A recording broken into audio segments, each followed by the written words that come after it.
It is time for the final Karen boss battle! We are here for Mortal Kombat. Couple weeks ago on this channel, I announced that we had found the final boss of all the Karens, a woman named Bethany Mandel, who had gone viral on Twitter, at first because she had done this interview with Brianna Joy Gray, who is a leftist podcast host. She had done an interview with her right after releasing a book called Stolen Youth about how the world is too woke and woke indoctrination is gay, totally gay, harming our children or something like that. And in this interview, Brianna, the host, asked this woman, Bethany, can you define what the word woke is? When you say woke, what exactly do you mean? Bethany then froze, could not define woke to save her life. Today, Junior? And everybody was like, wow, does it turn out that this woman was just a grifter all along who is an old man yelling at a cloud? Is she just someone who is angry at something that she doesn't even understand? From there, she went viral on Twitter after people looked at the type of things she had been tweeting, and she became known as the biggest let me speak to the manager type of all time, where she had tweets bragging about getting delivery drivers fired, stiffing delivery drivers on their tips, yelling at people at stores, and arguing until she got her entire order free, where she was very, very proud of all of these things. The reason that Bethany was blowing up so much about this was that she had a new book coming out, which I briefly talked about in that video. That book is called Stolen Youth: How Radicals Are Erasing Innocence and Indoctrinating a Generation. It is written by Bethany Mandel along with another woman named Carol Markovich, and the two of them had this book published by DW Books, which is Daily Wire, which is Ben Shapiro's company. As we all know, Daily Wire Books has produced hits in the past, such as Matt Walsh's book What is a Woman, that I reviewed on this channel in the past. I believe they also were the publishers of Johnny the Walrus, the biggest insult to children's literature I've ever read in my life. I asked you guys if you wanted me to review Bethany's book, if you wanted me to review Stolen Youth, and see how much Twitter Karen energy this book can all have in one place. And today I'm going for it. We are going to review this book in full. We are going to talk about Stolen Youth. I am going to bring up some passages and some quotes from the book, and we can talk about what the book has to say. All of that coming in today's video. Get you some nuts. Yeah, you effing. Up yours, woke moralist. We'll see who cancels who.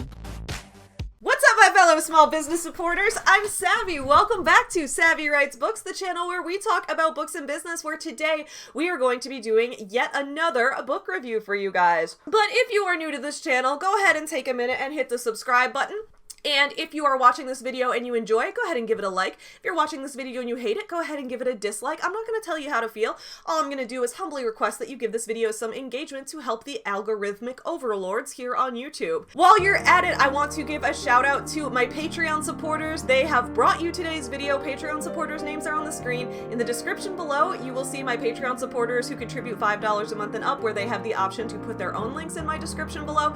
And if you look in my description, you will also find a link to my Patreon page where you can go to help support the channel, and in addition you will get some wonderful rewards, including behind the scenes blog posts, sneak peeks and excerpts of my new book, weekly updates on what's going on, all of that kind of stuff you will find over there. Without further ado, let's get into this mess of a book. So in my previous video on Bethany, I had kind of read a bit of the summary of the book, of what it was about. It was full of typos and things like that. We're gonna read the summary here. There's not typos in the final published version, which is nice. I guess Ben Shapiro just does not pay copy editors for his website, but for the books, at the very least, this book was edited, so I'll give it that. 1 point for being edited, okay? More than we can say for a lot of books we've reviewed on this channel, alright? Alright, here's the book. The Kids Are Not Alright! Which is, as we know, the title of a song by The Offspring. I guess maybe that's foreshadowing, because she's gonna talk about our offspring being indoctrinated by leftists. The left was waging an all-out battle on the American family, particularly the youngest members. If they can make our children miserable, lead them to question every building block of society, and rebuild their entire concept of reality, then the left and their woke indoctrinators will consider this a victory.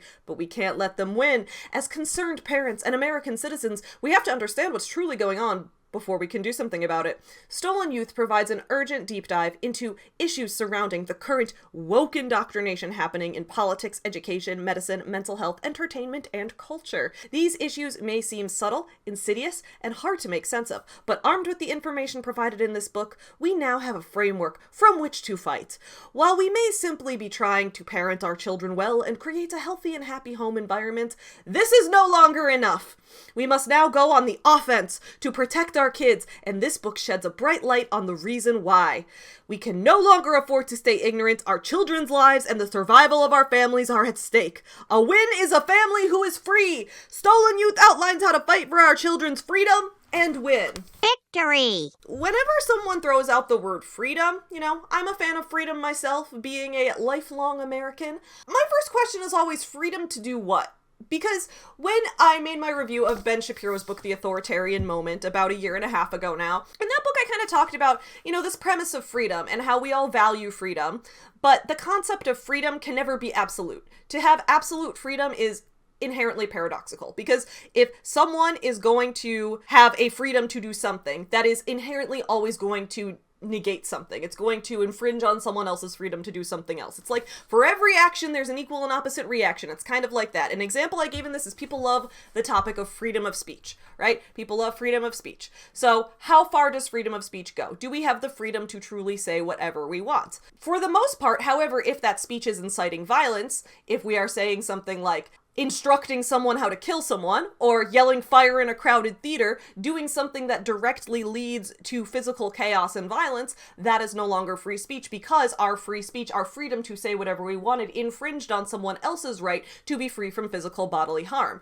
In that sense, that is a freedom that culturally we have agreed upon, that is worth exchanging one thing for another. But my point is, at the end of the day, freedom as a concept does rely on a sort of social contract, a bit of shared human agreement, what we are and are not willing to trade off for something else. So the whole idea that we can have absolute freedom doesn't exist in the first place. So we do have to decide what values most to both individuals and collectivist society, depending on which way we want to view what's best for the world as a whole, which is once again going to vary based on our individual life experiences. So my whole point with this is that when people say that they want freedom, that's a very vague thing to want, because freedom means different things in different contexts, and some freedoms are actually the freedom to take away someone else's freedom. You know what I'm saying? So it gets a little sticky when you get to that point. It sounds like a nice goal until you realize that there are so many situations where it's not that simple. That's one of the things we're going to go into with this. So I am going into this book with the assumption that, yes, I am a believer in freedom of speech. I am a believer in individuals' freedom to do as they so choose in their own lives and things like that. But there are some other cultural expectations and some other assumptions, like philosophical assumptions that this book sort of makes that don't make a ton of sense, and we're going to go into all of those. Before we do, though, I want to say real quick, I know when I review books like this, books that are absolute shit, a lot of people are like, don't buy it, don't support the author, don't help them make money, things like that. The truth is, I do often buy the books I review instead of getting them from the library, not because I want the author to profit off of this book, but rather because I like to mark up the books when I'm getting ready to review them. I love folding corners, making tons of annotations throughout the book and things like that. And so because of that, what I tend to do is, one, when I'm going to buy a shit book like this, my first go-to thing is to buy it through Bookshop, where I can get it from a local woman-owned bookstore and support a small business. And then on top of that, since I don't want this book to be, collecting dust in my house, I will often do giveaways with these books where you can win my annotated copy of this, where I've filled in the margins with pointing out all the things that are wrong and stuff like that. So if you are interested in winning my annotated copy of this book, here is what you should do. Go into my description below. You will see an email sign-up list to sign up for the Savvy Author email list. I have a few new books coming out soon, so I am building up that email list. If you sign up for that email list and then leave me a comment in the comment section of this video saying that you've signed up for the email list and would like to win the book, I will then draw a winner later on from the comment section, at random. And then at that point, I should already have your email address because you should have put it in my sign up form. And so then I'll email you, let you know you've won the book, and I will mail the book to you. That's how I've done all the previous book giveaways. I think I've given away like 5 or 6 books at this point with my annotations in them. So if you're interested in winning this book with my annotations in it in a giveaway, go ahead, leave a comment, and make sure to sign up for the email list. Now let's get into some specific examples of this book and all the things that went wrong. What I wanted to do when I first started reading this book was try to keep a running tally of how many times they say the word woke in this book. Because you guys remember, one of the big promos for this book, one of the big reasons it got on a lot of people's radar is that Bethany was not able to define woke in the interview that she was in, yet so much of this book relies on saying that being woke has taken over society and things like that. So I was like, what does she mean by this, right? And I was not able to, after the beginning, keep up with a running tally of the number of times woke was used just because it was exhausting. But I will say that the word woke in the introduction chapter, before we get to chapter 1, just in the introduction, the word woke is used 11 times. And is not defined. And that's the thing. I've said many times before on this channel that when we look at language, words only exist in relation to the context around them. What something means depends on the situation you're saying it in, and it depends on where it functions within the sentence. Words don't exist in a vacuum. Language doesn't exist in a vacuum. So I'm not saying that Bethany needs to come out here and say, the word woke means this exact definition in every single context you could possibly use it. I don't think that that's productive because I don't think any words work like that.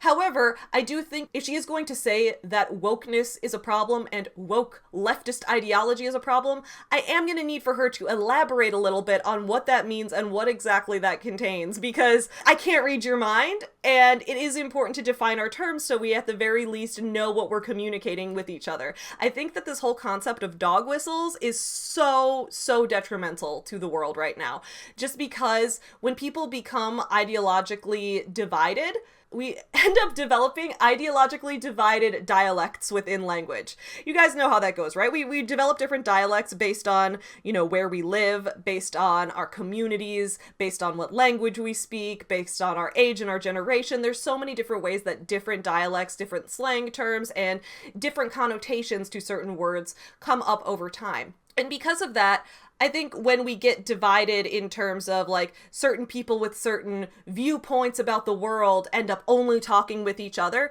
they start to naturally, through no fault of their own, start to form their own dialect. And that's where dog whistles kind of come from, this idea that if someone says something, someone who is outside of that ideology may not be able to understand exactly what they mean. So when they try to read it literally and try to open up a conversation about it, there's a lot of context that's missing. Hugest example I've seen of this is the red pill. When I've spoken with guys who follow the red pill path, when I've looked at content where people have talked about being red pilled and things like that, in the past, I have tried to engage with guys who are saying these things and what they mean by what they mean when they say alpha. And a lot of times what they mean is not what most people would think it means. It has a different meaning that has evolved within those groups. So it renders a discussion among opposing parties completely impossible because you can't even speak the same language anymore.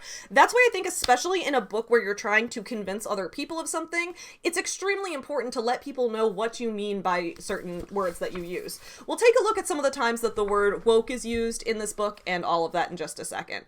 The introduction starts with a quote. A quote. I say quote in quotes because you'll see what I mean.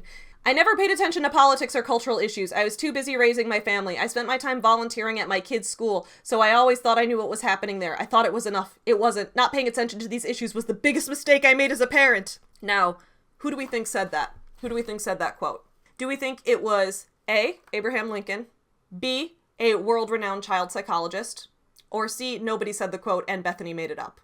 If you guessed C, you're correct. Bethany made it up and she literally admits it right after this. She says, "We heard variations of this lament from countless parents who had no idea the danger lurking in every corner of their children's lives, from their schoolroom to their library to their smartphone to their television and beyond." So nobody said that quote. You heard people saying things along these lines and made up your own quote. We're off to a very strong start in this book. Thank you, Bethany. From the first page of this book, I started to wonder if the goal in this book was to...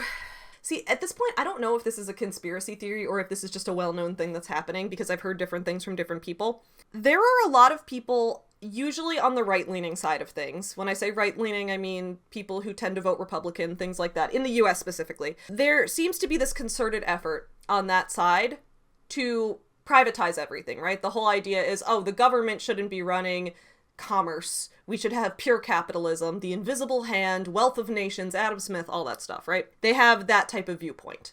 Because of that, they have a lot of emphasis on healthcare needs to be privatized. We shouldn't have government-run healthcare. That's socialism. We need to make sure that prisons are privatized, right? Everything should be privatized.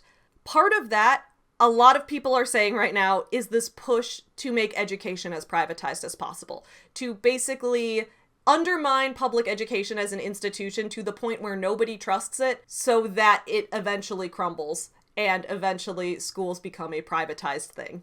I think that is one of the worst things you can do to a society. I am a product of public school. Maybe that's why I'm a stupid leftist, but I will say I don't think I became a leftist until my mid-20s, so well out of public school at that point. But anyway, my whole point with this is I started to wonder from the beginning, is this stuff ultimately, at its core, getting parents as terrified as possible so they don't trust public school? Is that the overwhelming goal of this book? And from the first page, that was the vibe I got. And then in the conclusion at the very end, they make that almost explicitly clear. Like, as clear as you can possibly make it. So this book is not only inaccurate, and it's not only just a bad book, it's also really scary to read a book that is intentionally part of an effort to try to get rid of one of the most important public institutions, which is an education for children. In a book that's claiming to protect children. That's the angle it's taking it from. It's trying to say, hey, if you really want to protect your children, you won't send them to public school. That's the vibe I'm getting from this without it stating it outright. Now, then again, like I just said, I think dog whistles are a detriment to society. So, did I interpret this book entirely wrong?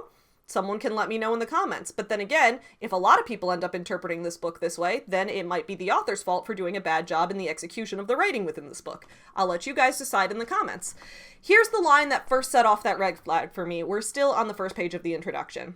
So it starts with them talking about the school and the library, and all of this is the danger lurking in those corners. We're immediately starting with an appeal to emotion. I want to be clear about something.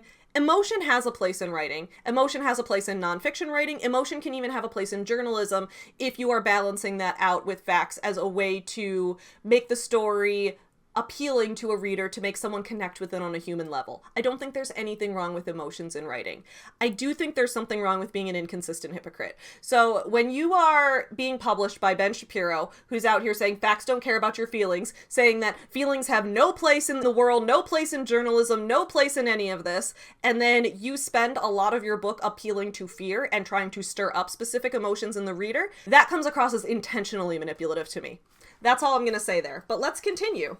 If you look at birth rates by ideological persuasion, you'll see that it's not progressives having kids. They're entrenched in anti-natalist propaganda. Their aim is ideological capture of a generation, but it's not their kids they're working to brainwash, it's ours.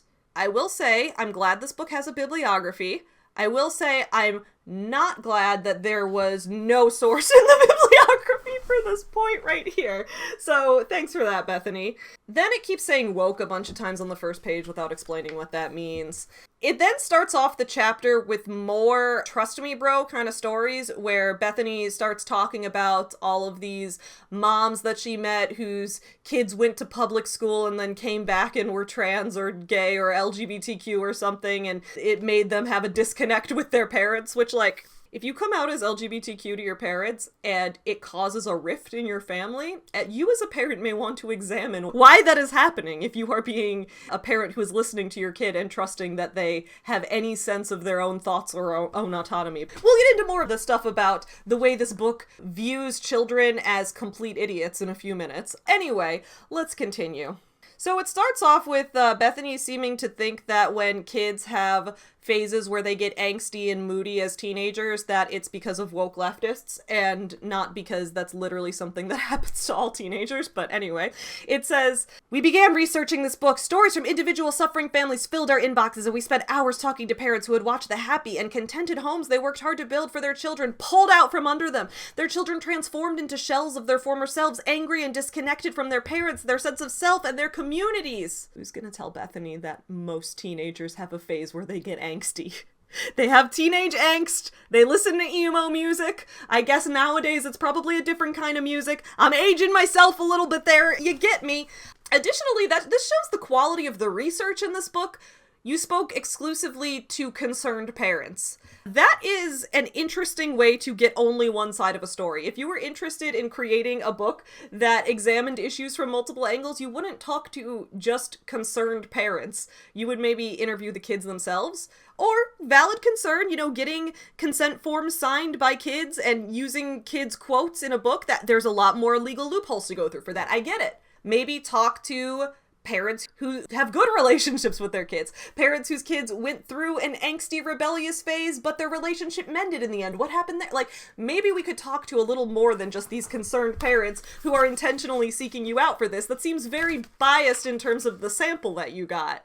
But okay. Allison, a mother of 3 from the Boston area, was one of these parents. Her daughter Alyssa was already struggling a bit academically and socially in 2019 when she started 6th grade. Her friend group wasn't filled with the most desirable characters, and she was beginning to show outward signs of rebellion, like dyeing her hair and dressing in darker clothing.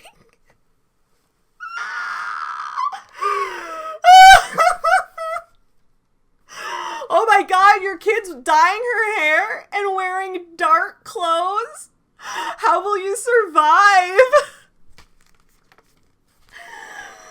And we get a little bit of the post hoc fallacy on the next page where she's talking about all of this, right? Okay, so basically what happens is that this child is dyeing their hair, is struggling in school, having a tough time, normal teenage struggles that a lot of teens go through. So eventually, this gets worse and worse, right? This teen has a lot of issues with their mental health, starts engaging in self-harm type of behaviors, having a really tough time. So the mother, understandably, says, all right, we need to get you some mental health help. We need to get you some help with your mental health here.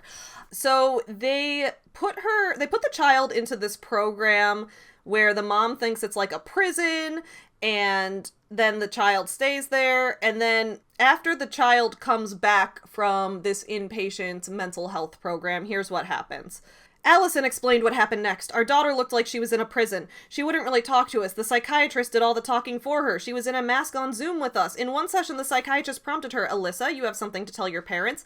Alyssa sat silently, and the psychiatrist announced that she's non-binary. We asked, where is this coming from? We were dumbfounded. It didn't sound like her. We knew there were issues, but I don't know if she thought it was an escape or the cool thing to do because it's what she's watching on YouTube or TikTok. It just so happened that 8 other kids in that program were also non-binary or gay. And I'm like, okay, well, maybe this program has a disproportionate number of LGBTQ people in it because they're all struggling with their mental health due to the fact that their parents are trying to suppress them from being LGBTQ, which is who they are.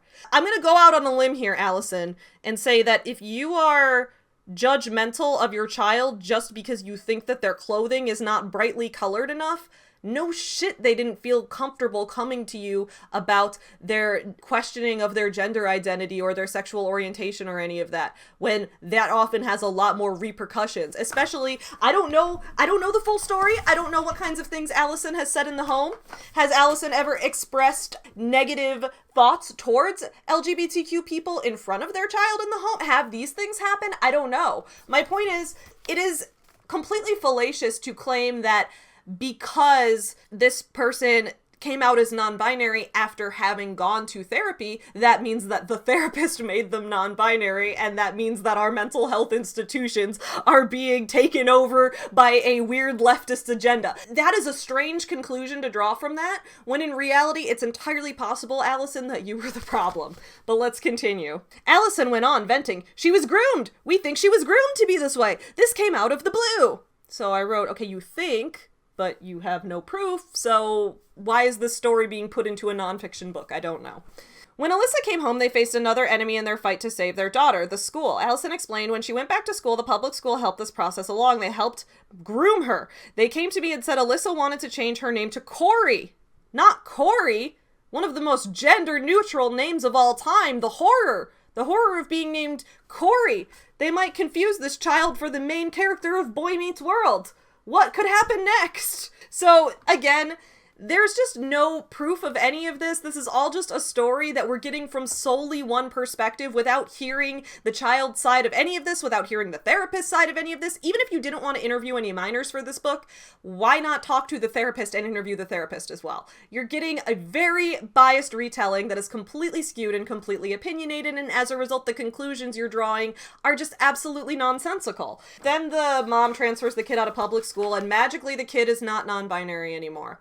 I'd like to point everyone to the statistic that I believe over 80% of detransitioners return to their transition, and a lot of them cite the reason for detransition as the fact that their parents discriminated against them. So there is statistically a high chance that this child will still be part of the LGBTQ community once they are an adult. But I don't know, because I don't know these people personally. All I know is the bare bones, absolutely not backed up story whatsoever that Bethany, who once got a guy at Kosher Mart fired and bragged about it on Twitter, told us in this book. Thank you, Bethany. Alright, so it talks about here, the story is one that Charlie Jacobs hears frequently in her work with parents of children who are experiencing rapid onset gender dysphoria, ROGD.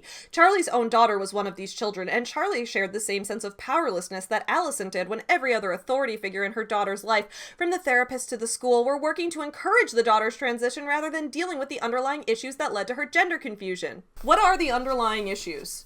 And then I'd like to know where you got your psychology degree after you tell me. What are the underlying issues? Is it possible that maybe there's a chance that one of the underlying issues is that the child is just actually gonna be trans? That the child maybe just is part of the LGBTQ community, that's just who they are? Is that maybe one of the underlying causes? Or that one we can't consider. That's just too ridiculous. My child saying they're trans! What could be the reason for this? Is it A, because the school groomed them? B, because the therapist groomed them? Or C, because they're actually trans? Couldn't be C. No way can I trust what my child tells me. Hello, 911 police? I can't trust anything my child tells me. Everything they tell me has been influenced by people around them. What did your child tell you? I don't know, my child never talks to me anymore. Have you considered that your child never talks to you anymore because you automatically assume everything they're saying is something you can't trust? Also, I'd like to point out that I don't understand why Allison, the mother, had such an issue with the child going by the name Corey, but is totally fine with the female therapist named Charlie, which is also a gender-neutral name. Gender-neutral names are okay, as long as what? As long as you're not a leftist? I don't understand. Anyway, I noticed a pretty obvious, information control type of cult tactic being used here. It's the whole, you can't trust anyone but me. So no matter how many other people try to tell you that, no, your kid is just actually part of the LGBTQ community, they don't believe that because the parents think that they have the final say. Only their information matters. Once you try to say that only one source can possibly be reliable, and most of all, that you say that you are the only reliable source, that is how abuse forms and that is how cults form. I think that that is an extremely dangerous way of closing off your mind. Next thing, let's talk about rapid onset gender dysphoria, or the fact that it doesn't exist, or the fact that, I guess I can't say that it doesn't exist in the same way I can't say that God doesn't exist, in the same way I can't say for sure that fairies don't exist. There's no proof that it exists, I'll say that. I don't want to spend too much time on this because I've debunked this concept so many times in videos before.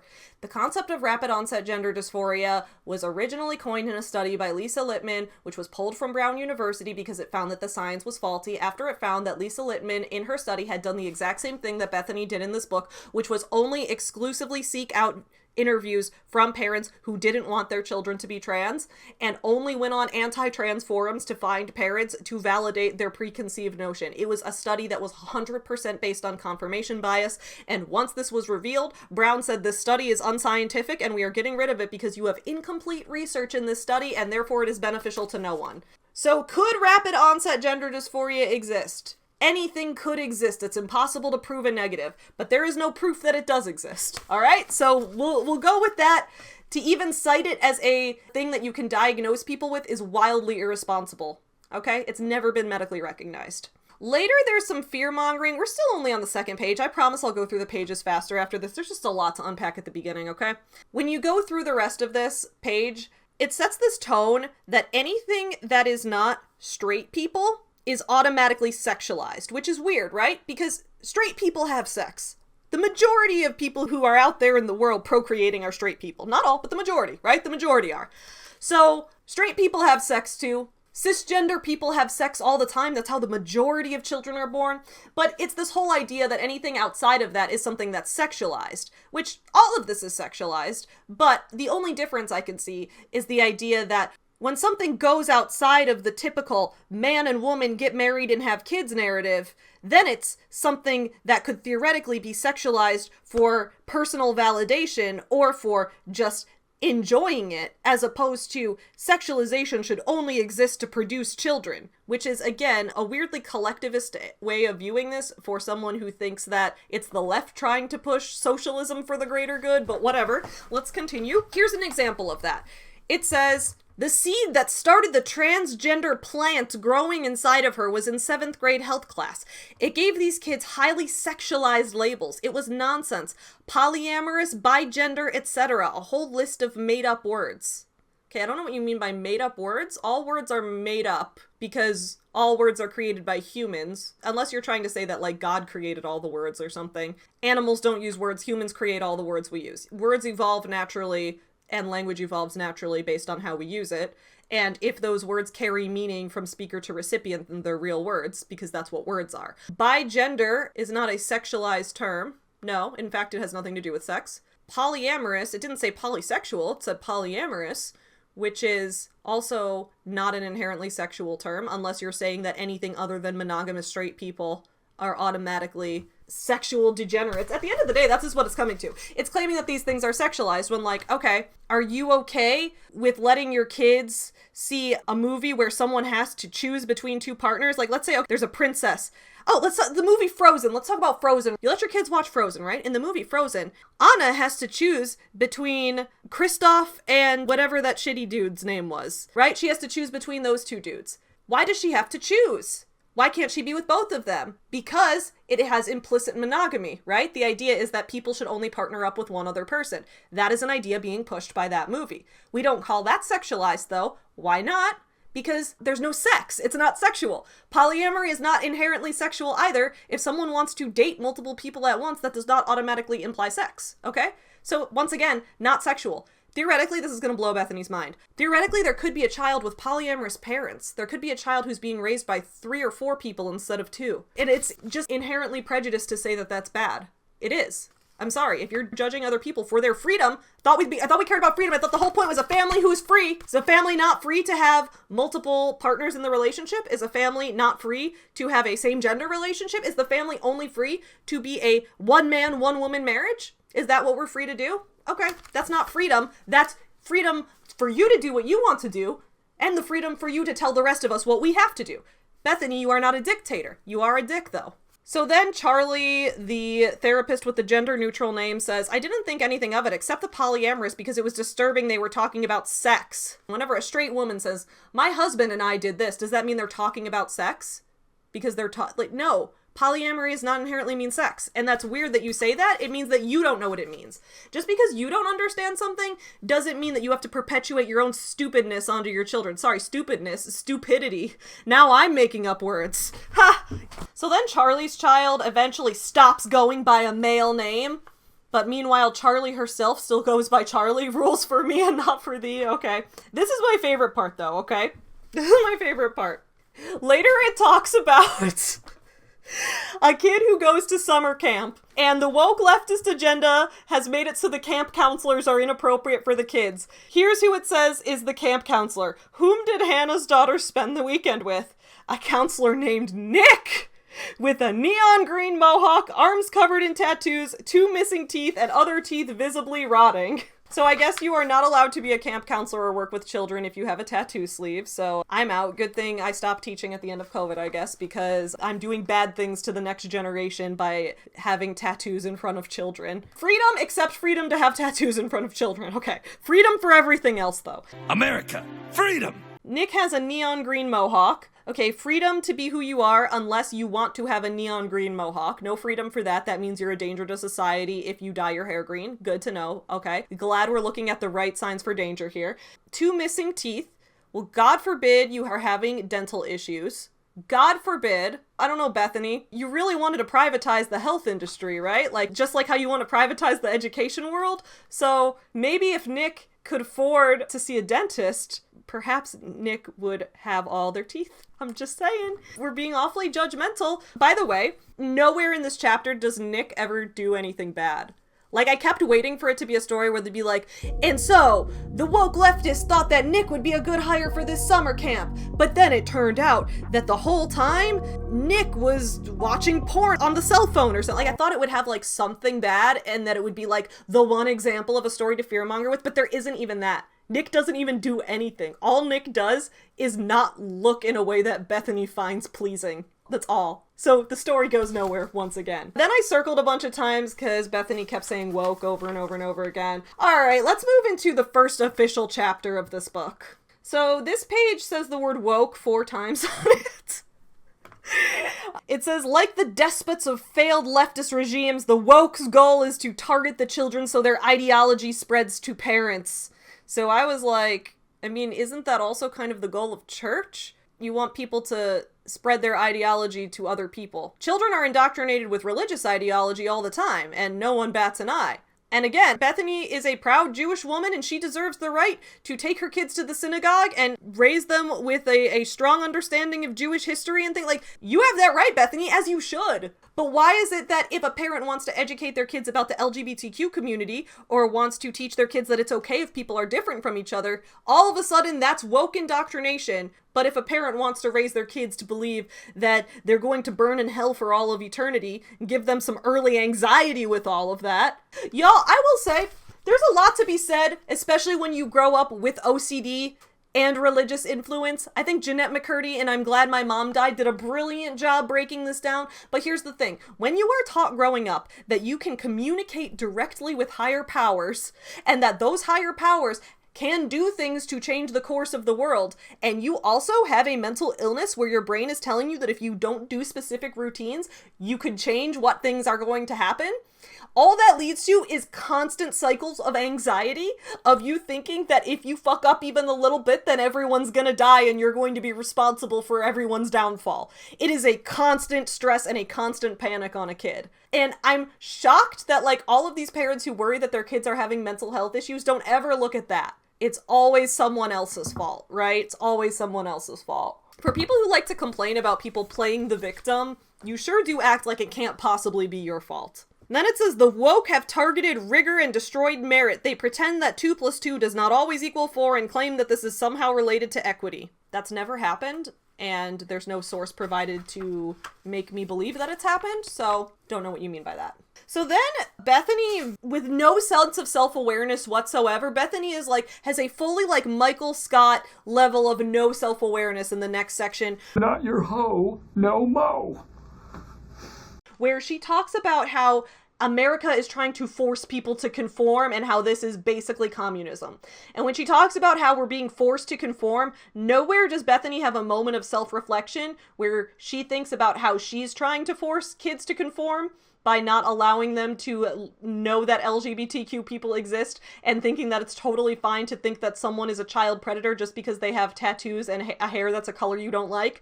Like, that's not pushing conformity. But when you push conformity against the things that Bethany doesn't like, now we've got a problem, okay? This book is just all about her own selfishness. Anyway, here we go. I was raised with the knowledge that the freedom I have gotten to experience in the United States should not for a single moment be taken for granted. None of it is promised. Sometimes the slide toward an authoritarian society is slow. Other times it's very fast. America is in danger. People are not being carted off to work camps. That's true, but that's also true for much of the Soviet Union as well. Gulags only existed for about 30 of the USSR's 69 years. And yet, the stifling of speech, the fear of committing a crime today that wasn't a crime yesterday, the indoctrination, the censorship all persisted in Soviet society until the USSR's last day. America is in a conformist moment of its own, and the signs are all too familiar for families like mine. And then it goes on and on and on, and I'm over here like, okay, wait. But you're forcing people to conform too. Why is it okay when you do it? Is that not a slide towards authoritarianism as well? We'll get to the information control thing in a second. Finally, at the bottom of page 23, she finally defines woke. Sort of. She has me in the first half. She makes me think she's about to define woke. She says, the term woke was once used by the Black community to describe someone who stays alert to racism in society. But once it spread to larger use, woke thought became more than just social awareness or just espousing leftist doctrine or even just having the right beliefs. Wokeness became the enforcement of a narrow set of values and a policing of language. It is now a method to shut down any alternate opinions, even those within the same general range. It's a system characterized by intolerance and showing one's own superiority by denouncing those who step out of line. And though woke ideology centers a very different set of people than the USSR did, the methods are eerily similar. So that's how she defines woke. Woke is when you try to stifle other people's free speech. However, on Twitter, Bethany defined woke as a system that tries to radically change society in order to even out all inequalities among demographics of people. Those two things are completely unrelated, other than the common thread here is that woke is anything Bethany personally doesn't like. Got it. We should not live in an authoritarian society. Unless the authority is Bethany, then it's okay. Glad to know that. So Bethany just keeps shifting the goalpost here. On page 25, she says, the insidiousness of wokeism is a phenomenon most American parents likely never picked up on or never fully realized the extent of until recently. The insidiousness isn't a twist of fate. It's a strategy of brainwashing that has affected every corner of our culture. In fact, leftism is deeply unpopular in America, which is why this woke language and behavior gets enforced through social and political pressure. A Gallup poll released in early 2022 showed 37% of Americans describe their political views as moderate, 36% as conservative, and 25% as liberal. Only 7% describe themselves as very liberal. Only about half of Democrats describe themselves as liberal. The rest call themselves moderate or conservative. The majority of Americans are not woke, and yet wokeness has an outsized influence at the top of academia, culture, business, and across media. Holy moving the goalposts, Batman! How much longer are we going to move the goalposts before we're playing the game in a completely different parking lot? What are we doing? What are we doing here, Bethany? She decided that woke meant policing speech on the page before. On this page, being woke means trying to push beliefs that are on the very far left side. What beliefs might go in that category, she never specifically lays out, other than the ones she specifically doesn't like that she just cherry picks whenever they're convenient for her. When she talks here about leftism is deeply unpopular in America, this has no point. This is a complete non sequitur. There's a common issue in this book where the authors will regularly put things next to each other and then want us to assume that that means those things are related. This was actually fun bit of film history. I talked about this in another book review I did in the past. Look at the Kuleshov effect. It was a Russian filmmaker who found that if you put a frame of a man with a completely blank face next to different film clips, that the audience will interpret it differently. So like he took a frame of a guy just making a blank face, like, and then he cut it next to a bowl of soup. And the audience was like, wow, that man is just portraying the subtle emotion of hunger. You can feel it so clearly. You'd see it in his eyes. And then you had one where it was like he was looking at a casket. And then people saw that and they were like, wow, you can see the grief in his face. It's subtle, but the way he's portraying it, like, that's the thing. We interpret things based on what we see around it. You can use that very manipulatively in a book like this when you have an author that will put something next to something else and try to trick us into thinking that those things are related, or that one thing must have caused the other, or that those things have any correlation to each other whatsoever. It's manipulative. Doesn't work. So, for example, over here, she's talking about how leftism is unpopular in America. And that means that woke people must be trying to push this on other people. Political labels are irrelevant of the discussion. We were previously talking about people accepting the LGBTQ community. A lot of people that are moderate and that are slightly liberal, or that are just registered Democrats that think capitalism is great, a lot of those people also support the LGBTQ community. Look at someone like Pete Buttigieg. Pete Buttigieg is a gay man who is making it very far in the political game right now, and he is someone who nobody would consider to be a far leftist whatsoever. He is not on the far, he's a moderate, but he is still someone who accepts and supports the LGBTQ community. Is he woke? If you were implying by this paragraph that in order to be woke, you have to be on the extremely far left, then no, that wouldn't be an example of that, right? Being on the extremely far left and being supportive of LGBTQ people those are not equivalent whatsoever. So it's very weird that the goalposts have shifted to that point right over here. I wrote a note here. So this would be like me saying, like, she's trying to define woke and she keeps shifting it to mean whatever she wants it to mean based on this. So this would be the equivalent, like, if I were to say, okay, I've decided that the word nice If you want to say someone is nice, my definition of the word nice means you need to own at least 3 dogs. If you don't have at least 3 dogs, you can't be nice. Nice. Nice. Nice. So by that logic, the majority of Americans are evil because I just decided that the word nice means has at least 3 dogs. I just decided that. That's not how this works. That's not how this works. You can't just draw these conclusions based on something that you just made up yourself. It's extremely manipulative. On page 38, Bethany gets mad at the leftists for banning too many books. I'm not even kidding. In March of 2021, as we'll explore later in this book, the estate of Dr. Seuss pulled 6 books from future publication due to potentially offensive images. Dr. Seuss Enterprises released a statement saying these books portray people in ways that are hurtful and wrong. The books were outdated because some of them were from the late 1930s. Not only were the books pulled from Amazon and big box stores, but secondhand versions were suddenly not available on eBay. It was full erasure. Okay, these books have not actually been taken away from society. I know this one place that I regularly go to get Dr. Seuss World War II comics. There's a place where I know that has that book in North Carolina. My point is, when I'm thinking about this, these books haven't been entirely erased. I agree that it's not good to, like, in the case of Dr. Seuss, I don't think taking them off of Amazon is a good answer, especially because Amazon has such a big hold on just the online sales world that taking them off of Amazon is very much feels like trying to control the market in a certain way. It doesn't feel ethical to do that. I don't think Amazon should have as much control over things as it does. So I agree. I think that was wrong. But I was also like, ma'am, look in the mirror. Because later in this book, and throughout many things Bethany has said, she also thinks that there are books that should be banned, that there are books that should not be accessible to people, that there are books that are giving us bad ideas about the world. So she wants censorship when it suits her. But with the Dr. Seuss thing, that was too far. Not because it was censorship, but because it was censorship that she didn't personally want. Once again, Bethany is our authoritarian leader over here.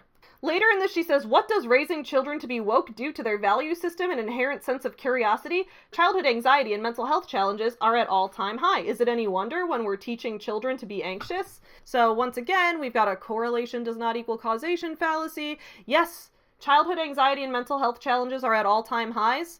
First of all, are they actually at all-time highs, or are reports of them at all-time highs? Over the past couple decades, we've seen a lot of advancements in people understanding how mental health works and people knowing how to treat it better. So as a result, it's easier to diagnose people and easier to get people treated for issues that they're dealing with. So the numbers go up because it's easier to see it now. It's easier to recognize it. There's a great study about this with how in the past few years, we've seen a huge increase in girls being diagnosed as autistic, when in the past it was almost all boys. And people found that one of the reasons for that was that a lot of girls get socialized to be calmer in a lot of situations, or to sit down, or to play nice, and a lot of times there's more social encouragement for boys to be rowdier, and because of that you can often detect those signs because they're showing more outward behaviors. Oh, you'll get socialized all right, a little slice like you. Whereas in a lot of girls, those same symptoms tended to show themselves in a much more subtle way, and so people didn't notice. So that's an example of how just because we're seeing numbers at an all-time high doesn't actually mean that the phenomenon is at an all-time high. But let's say for the sake of the argument it is, this is still, once again, fallacious, because she's over here saying that what does raising children to be woke do to all of this? Once again, she's juxtaposing something, putting one sentence after another, and making us think that those sentences must be related for that reason. So she's like, what does raising children to be woke do to their value system? She doesn't tell us what it does. She just throws an unrelated fact in when she says childhood anxiety and mental health challenges are at an all-time high. She just throws in an unrelated fact there and is trying to make us draw the conclusion that their anxiety and mental health challenges must be worse because of wokeness, but there is no proof of that. There's no proof it's because of that. There's only the fact that both of those things exist somehow. What's wild over here is that earlier this is another moving of the goalposts. Earlier in the book, what we just read, she was trying to claim that most people are not woke, because in order to be woke, you have to be on the far left. Most people who are Democrats would consider themselves centrist or moderate Democrats. They would not consider themselves to be far left woke people. But then she claims that the education system is woke, and a source that she used for this was 87% of teachers are Democrats. But you just said that being a Democrat doesn't make you woke by your definition. Being a Democrat, you could still be a reasonable person according to you. But then you're saying that 87% of teachers being Democrats means that they're making the child classroom woke and revolutionary. But you said earlier that being a Democrat and being a woke revolutionary were not the same thing.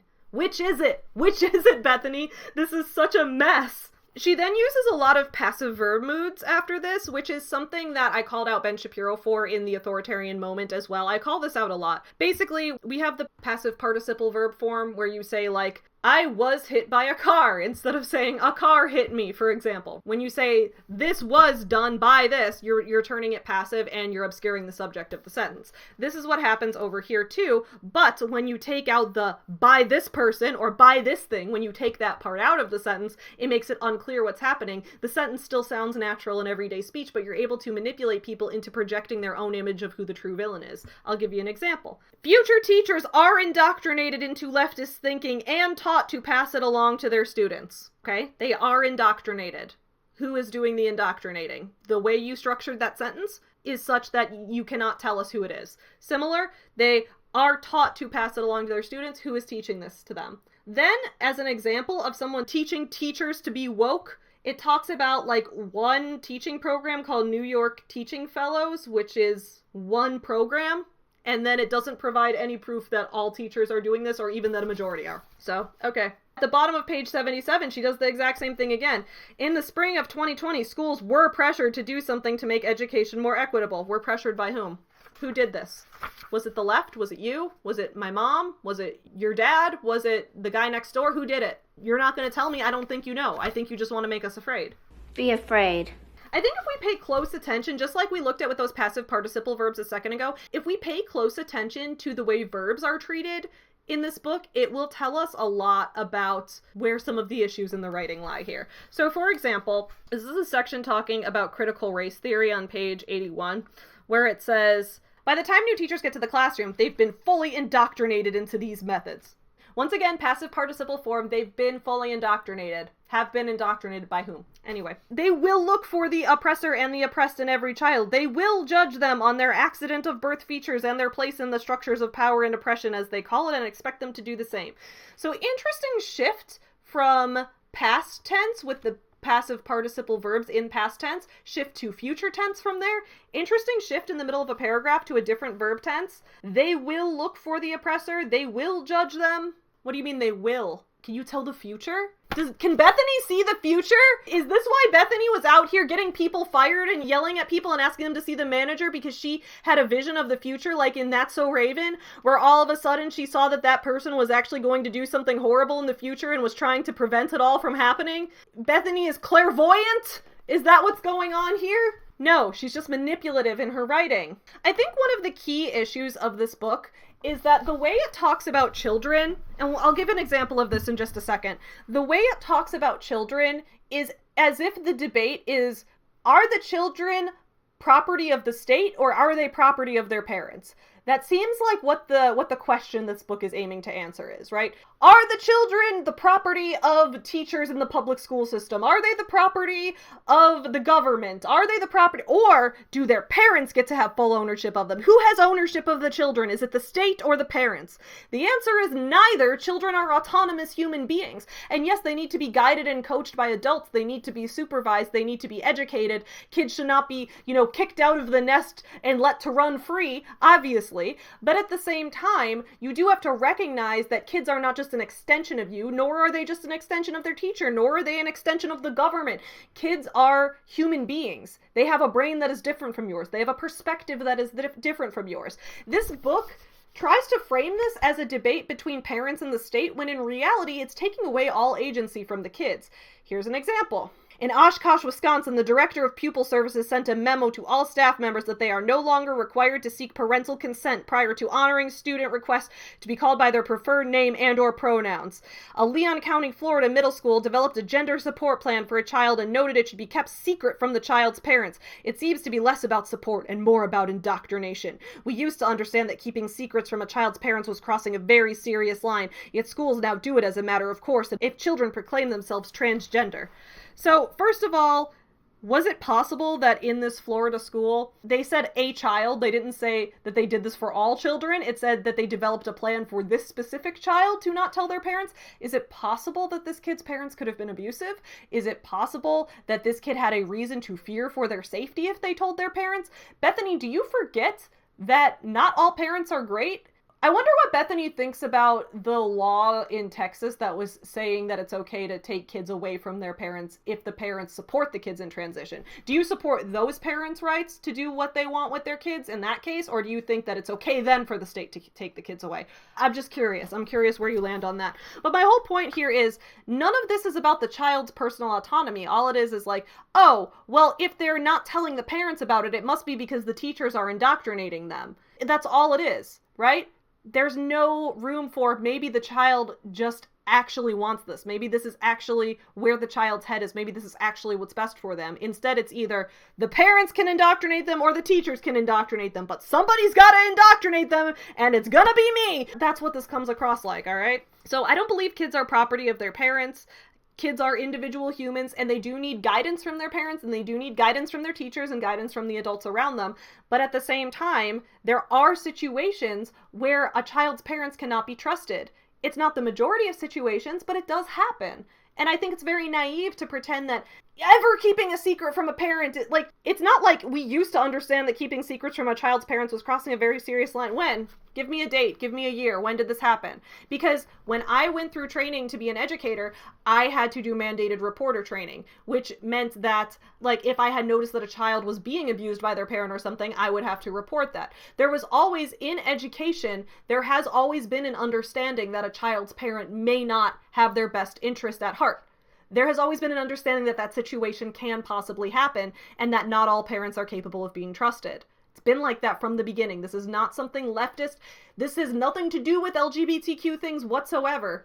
This has always been this way for a long time. If you can give me a specific date when this changed, Bethany, I'll reconsider. On page 95, she talks about how there were kids kids in kindergarten through third grade who saw photographs of boys in dresses in a book. What's wrong with that? Later in the book, Bethany, like all anti-trans people, they all end up making this dumb argument where they're like, well, back in my day, we just let girls be masculine or let boys be feminine without transitioning. But then when they say, there was a picture of a boy in a dress in this book, suddenly that's woke leftism. So which is it? Is it okay for people to go outside of gender norms? Or is that woke indoctrination? Which one's okay? I don't get it. Anyway, then she gets mad because 2 middle school teachers in California instructed educators statewide on how to establish middle school LGBTQ clubs, recruit students, and hold meetings, all while concealing these clubs and their membership from the students' parents. Did they conceal it, or did the teachers didn't tell the parents? I'm sure the students were allowed to tell the parents if they felt comfortable with it.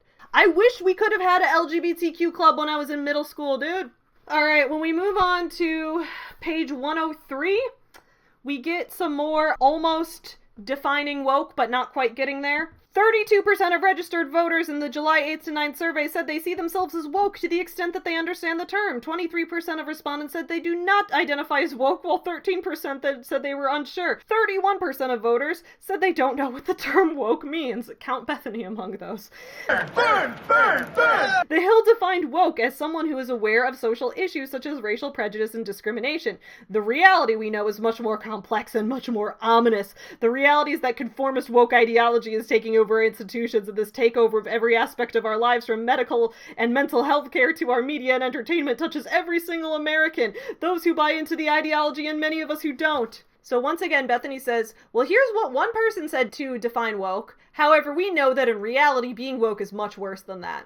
I'm not going to tell you what it specifically means. I'm just going to give you more stories that I've heard about things that I personally don't like that make me clutch my pearls. This part in particular, remember how earlier Bethany was saying that it was authoritarian of the left to want to get rid of Dr. Seuss books? I agree, we shouldn't be getting rid of them. But does Bethany hold that same viewpoint when it comes to books she doesn't like? No, of course she doesn't, because she's all about herself. Carol too, sorry. I kept talking about Bethany because I did that video about her the other week, but Carol and Bethany equally wrote this book. Anyway, let's continue. On page 118, it says, in fact, Scholastic, one of the largest publishing houses for children's literature, has an entire featured section on their website devoted to LGBTQIA topics.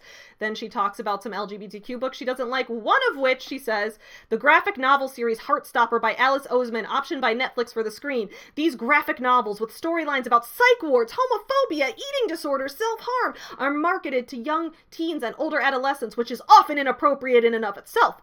But because they look like comic books, they can also find their way into shelves accessible for younger children as well.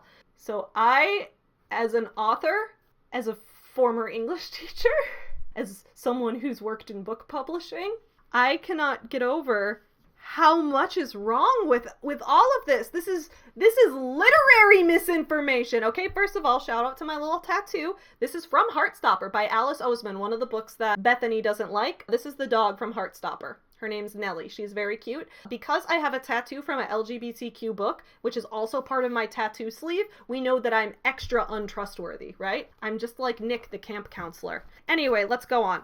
So Heartstopper as a graphic novel series, which I have read through, is extremely, I don't know if wholesome is the term. I've done multiple reviews on it. It's very sweet. It does deal with issues that a lot of teenagers may deal with, such as struggles with their mental health, which this book has made very clear is a thing that kids regularly go through. The book does deal with struggles with mental health. It deals with LGBTQIA topics, as there are characters in it who are gay, who are bisexual, who are trans. There are multiple characters from across the LGBTQ spectrum in that book, but there's nothing inappropriate in it. That's something that a lot of people have been disappointed that there's no explicit sexual material in it. It's one thing that I'm glad for. I'm glad that there's no explicit sexual material in it. I think as a book, it does very well creating this very emotional romance that isn't really based on the physicality of it. Well, there's nothing wrong with physical attraction whatsoever. I feel that quite a lot. But my point is that this book is very focused on the emotional elements, on the bonds between friends and things like that. There's nothing inappropriate for teenagers in Heartstopper. Nothing. Zero. It would be rated PG, not even PG-13, PG. I guarantee it. Next, why are these topics inappropriate for kids? You mentioned yourself that a lot of kids have mental health issues, so why are books that deal with kids having mental health issues inappropriate for them? That's what I'm not getting either. When it's talking about these books being marketed towards young teens and older adolescents, my first thought was The Catcher in the Rye, right? Catcher in the Rye has been, I won't say it was the first YA novel ever to exist. I think that's a little bit definitive, but it is one of the books that is credited with blowing up as one of the big young adult books in the categorization of books for teenagers. Because before Catcher in the Rye took off, a lot of literature was targeted at either very young children, we could read like Fun with Dick and Jane or whatever, or it's targeted at adults where you can read, dense classic literature or textbooks or things like that. When you got to a book like The Catcher in the Rye, it was targeted at this specific understanding of what that transitional period in life was like when you were exiting childhood and entering adulthood but hadn't fully finished your entrance into adulthood yet, and what that feeling feels like, what emotions you're going through in that time, what troubles you may have to navigate with friends, with family, with the traumas of moving away from home, all of those type of things, while you're also dealing with this hatred of authority that often comes with the feelings you get as a teenager, right? That's what Catcher in the Rye was all about. That book dealt with all these kinds of things. That book dealt with issues related to SA. That book dealt with issues related to death, related to abuse, related to so many mental health issues and things like that. That was all in that book. That book's been taught in English classes for decades at this point. So that's not a new phenomenon whatsoever. That book was published back in the 1940s.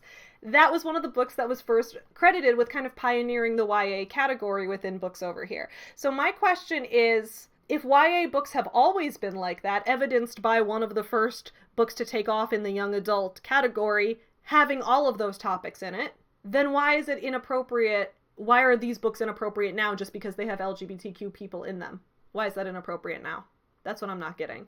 And then the whole thing where it's like, but these books are graphic novels. Because they look like comic books, they can find their way onto shelves accessible for younger children. Please tell me how a book finds its way onto a shelf. Is this book sentient? Hello? Are you there, God? It's me, Stan. Could you hear me this whole time? I'm gonna put it down. Let's see if it finds its way out back onto my shelf. Dude, Let me tell you something. My office is a goddamn mess. If books could find their way onto shelves, my office would not look like it does right now, I will tell you that. I would be a lot more organized if books found their own way onto shelves, but they cannot do that. They don't find their way onto shelves, and this is also such insult to the entire category, the entire medium of graphic novels, the entire medium of graphic memoir even. A book like Fun Home is one that I think of, which is a graphic memoir that is not for children. It is absolutely for adults and adults alone, but it is a literary masterpiece that draws, there's just so many literary threads throughout it. The allusions to James Joyce and Ulysses are woven in so beautifully. It's not a comic book for kids. Neither is Heartstopper. Heartstopper is a comic book for teens. Comic books aren't just for kids. Where did you get that? Where did you get that comic books are just for kids? Also, does that mean that the DC cinematic universe taking on a dark and gritty tone because they're based on comic books, that is also woke leftist indoctrination? Like, how far does this go? Page 129 is my favorite page just because of the intense pearl clutching that goes on here. So it's once again talking about books.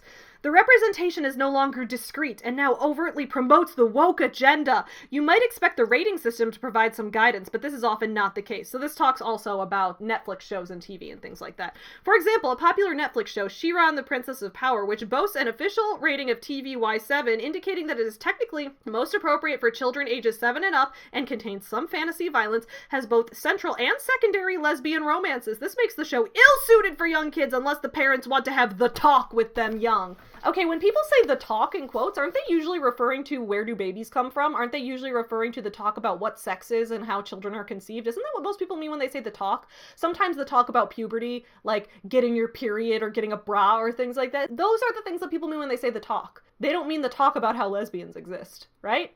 Unless this is another dog whistle where Bethany and Carol are just saying that by virtue of not being straight, you're inherently sexualized, right? They're saying that like, oh, you need to have a sex talk with your children if they see lesbians on TV. Not necessarily.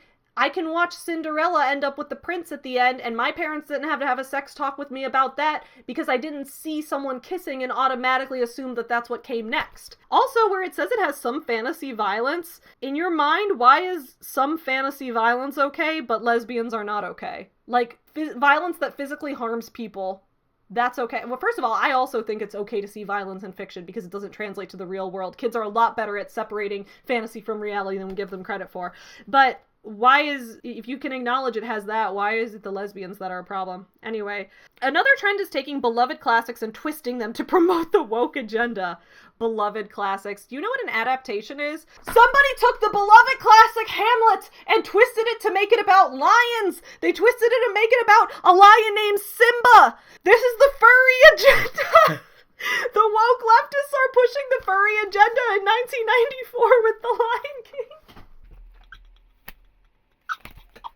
So, in the summer of 2020, my friend Alicia Krauss wrote about a disastrous Netflix corruption of one such classic, The Federalist. Betrayal, internet shaming, eating disorders, menstruation sculptures, feminism, gay dads, divorced family, transgender issues, and Tinder. Nope, this isn't the second season of Netflix's The Politician. It's season 1 of the kid-friendly show The Babysitter's Club. Alright, let's talk about all of this. So I love the Babysitter's Club Netflix adaptation. That's saying a lot because I hate reboots as a concept. For something that is being placed in the modern day, it is extremely faithful to the original 1980s Babysitter's Club's books, which is wild. I have never seen an adaptation try to modernize something and do it in such a faithful way to the source material. So yes, the concept of Tinder exists in it, but not for the kid characters. The kids aren't on Tinder. The kids go on a few dates, like when they're like 13, 14 years old, because they're in like 7th and 8th grade. They have like a few very innocent dates with like guys they meet at summer camp. The most that ever happens, I believe, is that Marianne and Logan kiss, which is the most that happened in the books as well, because these kids are younger teenagers. They're not ready for those mature things yet, right? Divorced families. I can't get over that. It's inappropriate to show divorced families in front of your kids. I think Bethany just wants the Hays Code back. Like, I think this is really just about wanting to censor everything. It's wild. We can't even see divorce in the media. It's too much. We can't see divorce or else our kids might think it's okay to get divorced. We're indoctrinating our kids to think that kids with divorced parents shouldn't be bullied. To finish off this review, I want to talk about the place at the end where we bring this back full circle, where at the beginning I talked about how I was worried that this book was really going down the path of trying to privatize public school and get rid of public school and undermine our faith in public school, which is absolutely the goal all along. Because when we go to page 244, which is in the section called Where Do We Go From Here? Let's read. Let's start with public schools. You have to pull your children out of them, and we have to recapture what takes place inside of them. We cannot cede control of these schools to the woke, but we also can't allow our children to become collateral damage if we can help it while we wage that battle. Then later, we need to support viable private schools by offering families school choice to be able to take their money with them and allow the funding to follow the student. Literally, the entire point of this book and the entire point of this entire thing is make people as terrified as possible so they are incentivized to try to vote with their dollar in the school system. Now, I agree that there's plenty of issues regarding inequality when it comes to education funding. I do think there are plenty of issues within public education, such as schools being funded based on property taxes, which means that inherently wealthier areas are going to have kids have access to more educational resources, which absolutely doesn't put everyone at the same starting point. I think there are plenty of important discussions to have on that. But the whole idea behind public school is that by virtue of being human, you have a right to an education, that you are allowed to receive an education from a qualified and certified teacher, that is something you are guaranteed, that you are entitled to by right of being a human being. Allowing for public education is one of the things that first started our country towards even trying to create social mobility. Because if you think way back centuries ago, people who learned how to read, it was considered like high class and for the nobility to just know how to read and write. Now literacy is much higher than it was back then, but we still need to work on improving public education and making sure that lower income students have the same access. Privatizing education is not the way to go about that. That is going to create further divide and further inequality among students. And when this book comes to a conclusion like that, especially after introducing that idea right at the beginning, it makes the agenda so clear. Let's completely destroy all trust in public schools until schools have to be privatized and schools get to be part of the capitalist system too. It's disgusting. I can't even begin to imagine how much harm that's going to do to the world as a whole. So, unsurprisingly, Bethany the Twitter Karen and her friend Carol and Ben Shapiro, who published this book, it was just as bad as I assumed it was going to be. It sucked. But if you want to win my annotated copy, leave me a comment below. Anyway, I am absolutely burnt out from this. I need to chill for a little bit, maybe get high off my ass and think about what new tattoos I'm going to get and what hair color I'm going to dye it next. But I will see you guys again next week for more videos. In the meantime, keep on supporting small businesses. If you're going to buy butt shit books to review, buy them from a local bookstore in your area to support the small bookstore. Anyway, have a good day, y'all. Bye. Get you some nuts. Yeah, you effin'. Up yours, woke moralist. We'll see who cancels who.